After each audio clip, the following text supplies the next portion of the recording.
The world continues. A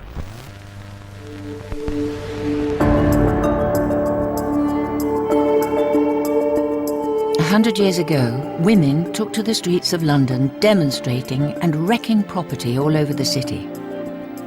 The suffragettes are the only protest movement in the history of Great Britain that have actually succeeded by violence. For the BBC's History of the World season, I'm going to explore these events through objects from their daring campaign. Several hundreds of women would have rampaged down the West End, smashing all these windows. Through the relatives of women who made enormous personal sacrifices for the cause. This tube was pushed down the mouth, through the throat, and then this was poured down straight into the stomach. And the places that still resonate with their presence. As they pulled her away, the spur became broken. So this is a symbol of the public campaign for women to get the vote. Who were these women who became known as the suffragettes? In this programme, we're going to trace the story of their activity in London and try and find out more about this extraordinary political upheaval that helped to transform women's lives and our democracy.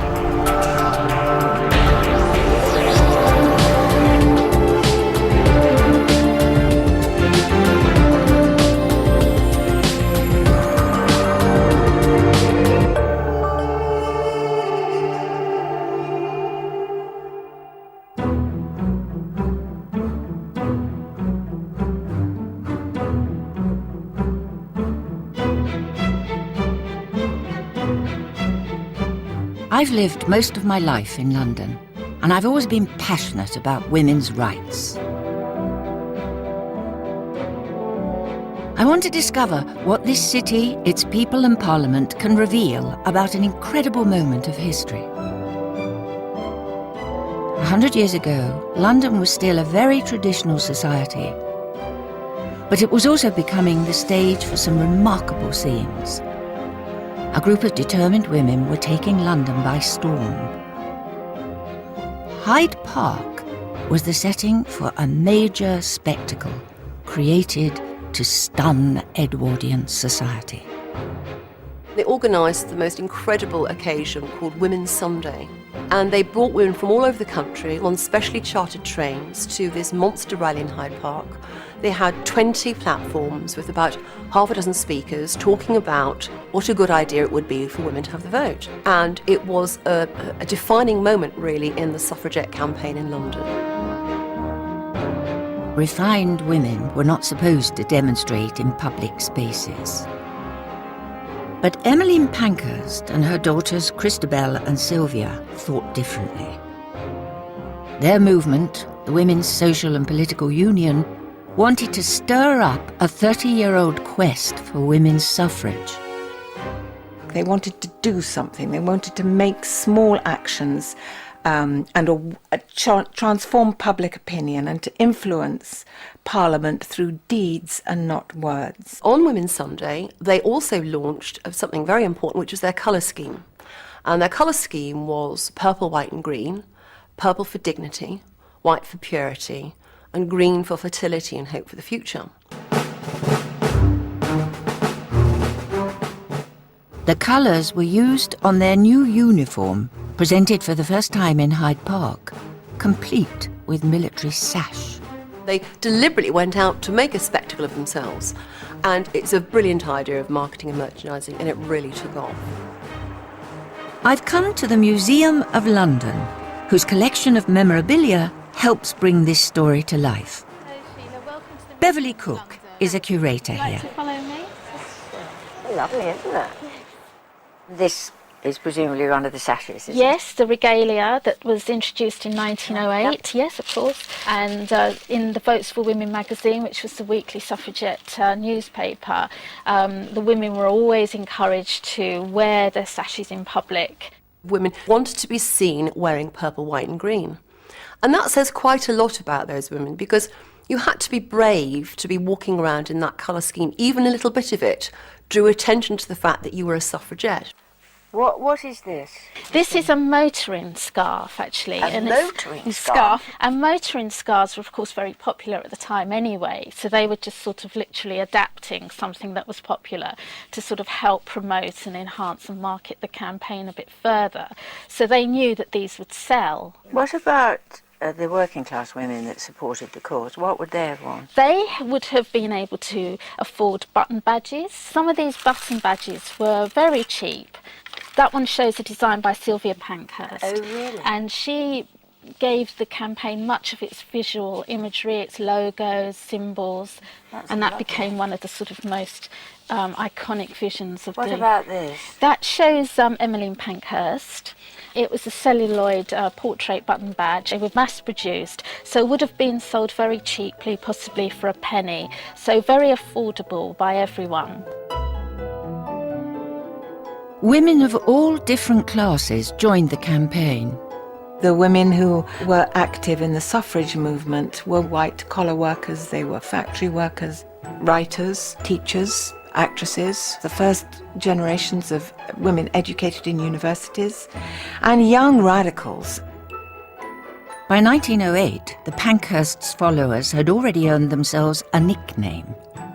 The Daily Mail invented the term suffragette with the idea that it was diminutive. It was patronising. It was all like ladette. But like many other things in history, what was originally a term of abuse became a term that they embraced.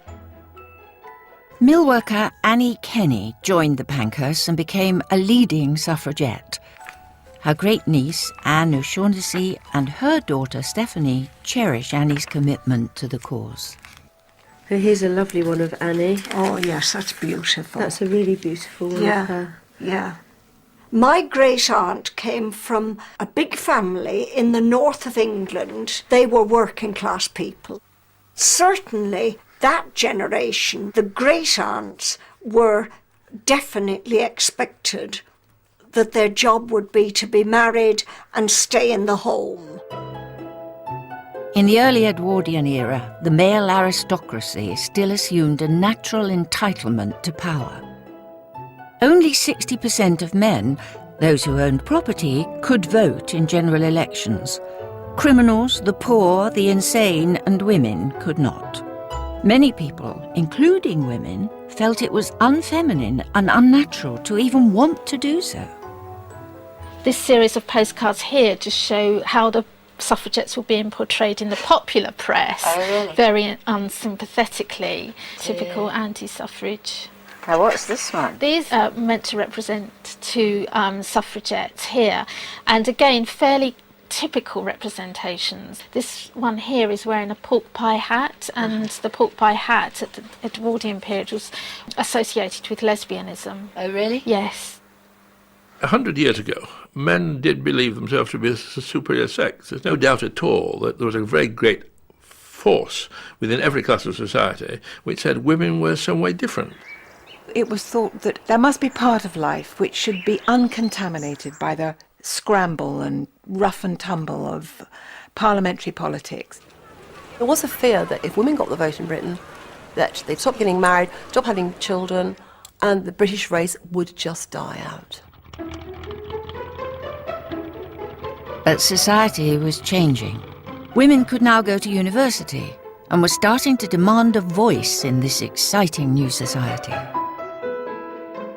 The Pankhursts aimed to build mass support so politicians would be forced to take notice. Their magazine, Votes for Women, was sold on street corners, and over 20 WSPU shops in London sold their branded goods. Followers lobbied cabinet ministers of the Liberal government elected in 1906, including Herbert Asquith, who would soon become Prime Minister. To Asquith, the women were just irritants, but the Pankhursts found creative ways to keep up the pressure. The Pankhurst board game was produced specifically to promote the campaign. Suffragettes were really good at producing material like this that tapped into sort of the Edwardian ideas of what was already popular. The counters were actually little lead figures of suffragettes.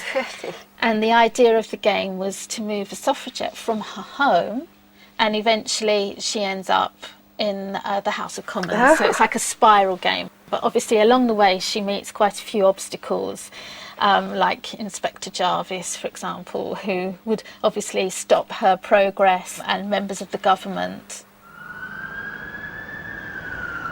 In Westminster, none of these tactics were cutting any ice, and Prime Minister Asquith refused all the Pankhurst requests to meet. There was never any question of the Liberals caving in to the demands of the Pankhurst, which was to give women votes on the same terms as they were given to men. Because to do that, to give votes to women who were property owners, was to reinforce the Conservative vote. In the face of this resistance, suffragettes repeatedly targeted the nerve centre of British power. The suffragettes' motto was deeds, not words, and one of the actions that they took to grab attention was to chain themselves to the railings here at number 10 Downing Street. It was the first time that anybody had done anything like that, and it became a sort of iconic image for the whole campaign. They used to use those belts to chain themselves to railings. Right. And they were actually adapted from belts that were previously used in lunatic asylums. I cannot get over the tininess of all these women. Yeah. And one of the reasons that they liked wearing those suffragettes was because they knew that the only way that the police could really release them was by manhandling them and going under their clothing. And of course that was something that the police were very reluctant to do. Some activists became more aggressive in their protests. I suppose they saw themselves as thinking that, you know, the suffrage had never been won without a fight. There had always been militancy, and women just had to go the whole hog and push the issue. This here is a toffee hammer, and toffee hammers were traditionally used by suffragettes for window smashing. They were very keen to attack property from that period because they felt that would be a way of getting the public, businesses and the government to sit up and take notice. And toffee hammers were particularly used because they were very light and they were very easy to conceal. Emily Wilding Davison took to militant action with gusto. She had a degree in English and had worked as a governess for a Liberal MP. She was quite an extremist. She invented a whole new type of protest, which was creating letter bombs, putting them into pillar boxes. So she pioneered that strategy and was responsible for destroying hundreds of letters and bits of post. The best place to cause a disturbance was at Parliament. The House of Commons for the suffragettes was a sacred place. It was always known as the Mother of Parliaments, the Queen of Parliaments. For them, it was a very important focus of their thinking and their activities. I've come to meet parliamentary legend and former Labour MP Tony Benn, who's passionate about the history of our democracy and has taken a personal interest in suffragette actions inside this formidable seat of power. Now this is the oldest part of the building in a way. All the great debates occurred here. The House of Commons sat here until 1834 when there was a huge fire. Now, apparently there's some significance in this particular statue. Yes, well what happened here was in April 1909 a woman came with 3 other people and she had a handcuff and one part was attached to herself and locked and the other part she put on the spur. And as they pulled her away, the spur became broken. So this is a symbol of the public campaign for women to get the vote. And also I see that Falkland's sword was broken. Oh, gosh. So somebody had handcuffed themselves to the sword. And women were not allowed beyond this point. This moves into the central lobby where people lobby their MPs. What about that statue over there? Now here, this statue of Russell, Emmeline Pankhurst came and demanded the vote and shouted and jumped, I think, on the chair and moved here. And it was one of the reasons why women were kept out, because they were not prepared to have demonstrations. So that must have caused a bit of a stir in here. By 1910, things had reached boiling point. Despite years of lobbying Parliament, the WSPU were still being stonewalled. On November the 18th, a mass protest in Parliament Square degenerated into an event which became known as Black Friday. The square behind me was a scene of unprecedented and terrible violence. The police had been instructed to intimidate the women so that they would be afraid to ever come here again. There were running battles with the police.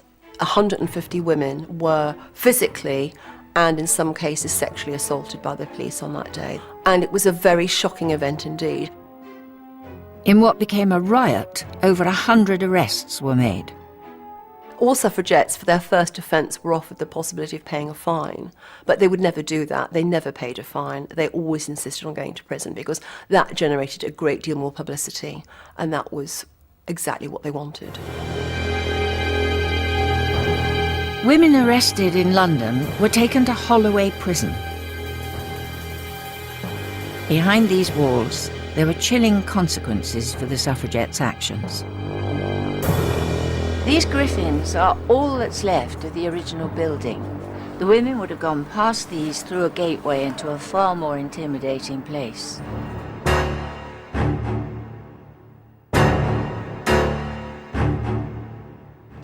For the head of security escorting me, there's little trace or memory of what occurred here 100 years ago. So these windows around here, what are they? That's all the cell windows in the association rooms. It's because in the suffragettes' days, in the old building, the cells overlooked the exercise yard. Yeah. And there's a lovely story of Thomas Beecham, the conductor, coming to see Ethel Smythe, who had written an anthem for the women called Women on the March, I think it was called. And he saw her conducting frantically with a toothbrush outside, and the women were walking around singing this anthem. Must have been a sight for sore eyes. Yeah. Don't know what the other prisoners made of it, mind you.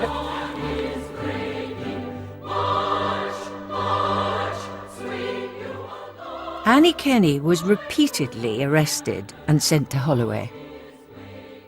This is an extract from Annie Kenney's book, Memoirs of a Militant, and this is about her first night in Holloway Prison. After climbing what looked like Jacob's ladder, we reached a cell. When I was safely inside, the doors were shut with a bang. I had many tips given me by old hands, and when I became an old hand, I passed the tips on to others. Never before had British prisons locked up so many women for a political cause. Over 1,000 suffragettes were detained over the 5 years of the campaign. The collection that we have here at the museum was gathered together by women who had served terms of imprisonment. And because they were often split into different wings, one of the ways they found to communicate with each other was by writing illicitly on prison toilet paper. But when did they pass it to one another? There is some thought that sympathetic wardens would pass it between different wings. And these look as though they're going to a party. Incredibly elegant. Yes. The suffragettes demanded the status of political prisoners, and when they didn't get it, they went on hunger strike. The government's response was force feeding. Hunger strike and force feeding is a really defining moment in the story of the suffragette struggle. There we go. I'm meeting the granddaughter of Violet Dowdney, an Oxford graduate who became a militant suffragette. So what did she do? What were her activities? Violet wrapped a metal weight with labels about Votes for Women and threw it through Reginald McKenna, the then Home Secretary's his dining room window, and was sentenced to 2 months hard labour. Many women, like Violet, were force-fed. First, they were strapped into a chair to prevent them from struggling. Once the mouth was forced open, this tube was pushed down the mouth, through the throat, as far down as they possibly could get it. And then this jug of various different liquids, brandy and milk was one, raw eggs was another, was poured down straight into this. So obviously this took quite a few people to do this. And that's what my grandmother went through, so that people like me could have the vote. The Pankhursts always expressed gratitude for this commitment to the struggle by issuing a personal certificate of thanks. This is it. This is the very thing. As you can see, this has got Violet's name written in by Sylvia and then signed by Emmeline Pankhurst. Oh my goodness, that's a wonderful thing to have. It is, absolutely wonderful. The strategy of force feeding proved to be a catastrophe for the government. Society was deeply shocked by force feeding, but strangely enough wasn't as shocked by that as it was by what came to be called the Cat and Mouse Act. The Cat and Mouse Act was introduced to allow the prison authorities to let women out rather than forcibly feed them, and then rearrested them when they went on hunger strike again, and hunger strike in prison, let out, recover, rearrested, back in prison again. The horrors of force feeding became a rallying point for the suffragette movement. After she was force-fed, Emily Davison became more fanatical. One of her moments of glory took place on the night of the 1911 census, deep in the bowels of the Houses of Parliament.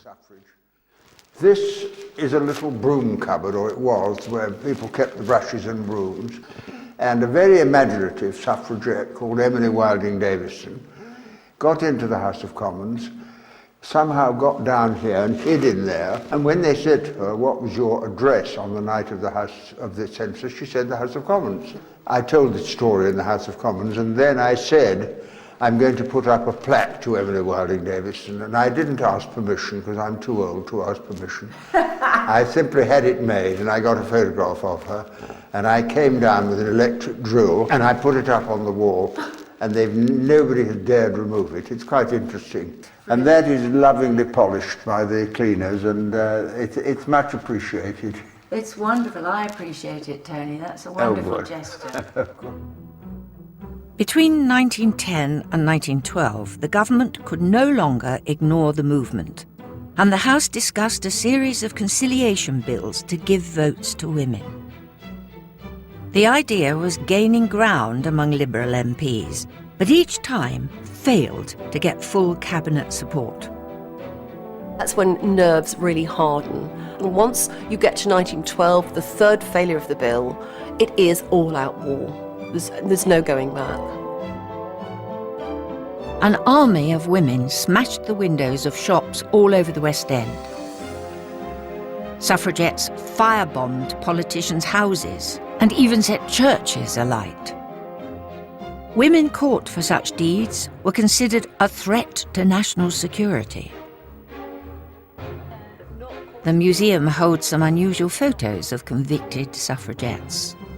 They were the first surveillance images, actually, that were commissioned by the government. When the women were arrested, they often refused to have their photograph taken as like a mugshot. So in the end, the government decided to ask a photographer to develop a long-range lens. And he was positioned in a van, an unmarked van, in the yard of Holloway Jail. And the reason they felt this was so important was because a lot of the women were undertaking attacks of works of art, going into museums, and so if any security guards saw people who looked like these women trying to enter, they would sort of bar their way. Do we know who these women are? Yeah, this one I love because it's got a big red cross against it, and on the reverse it says the woman who slashed the Rokeby Venus, as if she was the most dangerous woman, suffragette. Please do never ever let her enter your premises. And her name was Mary Richardson. Oh, good heavens. I don't blame the suffragettes for behaving as they did. The suffragettes' violence, not just physical violence, not just breaking the shop windows in Regent Street and Oxford Street, but there's an intellectual violence as well. Now, these were all God-fearing, nice ladies whose heads had been turned by suffrage, who had become completely politicised by this extraordinary campaign. But the most extreme suffragette protest was yet to come. On June the 4th, 1913, Emily Davison arrived at the Epsom Derby intent on making a dramatic public protest. This is a horse racing time. The king is a great horse racing man. So anything that disrupts a horse race is going to make front page news in newspapers. As the king's horse approached, Davison broke out from the railings and entered its path. There'll be very many people who argue that she didn't expect to die, she expected to cause a disturbance. My personal feeling is it was not a mistake, it was not an accident. She'd certainly been building up to something like that for quite some time.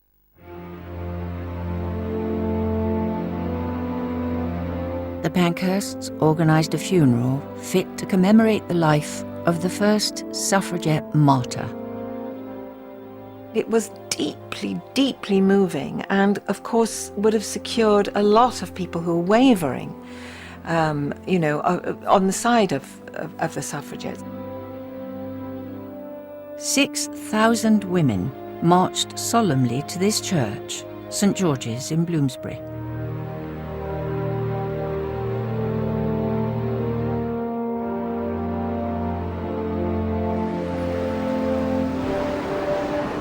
As the coffin came out of the church, leading suffragettes formed the guard of honour and saluted as it went past. Thousands of supporters were gathered below to pay their respects. That funeral was a seminal moment for the campaign. In August 1914, the First World War interrupted the suffragettes' battle. It would completely change women's role in society. The genie was let out of the bottle. 1 million women were involved in producing munitions by the end of the war. They're doing the jobs that normally would be done by men. They step into men's shoes. After the war, at last, women over 30 won the vote, extended to all women in 1928. By this time, the Commons also had its first female MPs. So, was all the violence really necessary? This is the most difficult question, was it militancy or was it the long, steady years of suffrage campaigning? And the answer must be both. I think that without the violence, there would not have been attention drawn to their cause. The suffragettes are the only protest movement in the history of Great Britain that have actually succeeded by violence. The struggle to win the vote has had a lasting impact on the descendants of suffragettes. How did you feel about it? Immensely proud. Great. Immensely proud, yeah. Once you're 18, you can go along and you can vote, then every single time I have the power to vote, I do. Great. Even if I'm abroad, I make sure I've got a postal vote. It's just one of those fundamental things that I've done ever since. The kind of legacy of Annie Kenney has passed through the family. I think she gave us a kind of, I wouldn't say militant view of the world, but definitely a very feminist view of the world, and I think that was definitely passed down through the female line. I am extremely proud that this is in the family, and it does make me angry when people, particularly women, can't be bothered voting, because there's still parts of the world where the women don't have the vote, and it was fought for, and people suffered to get this. Even in Britain, women still don't have full equality, but the objects and locations I've seen are a testimony to the bitter struggle that underpins our democracy. If you have an object which shows what the people and places of the UK have given the world, then you can add it to our digital museum. To find out more, go to bbc.co.uk/a history of the world.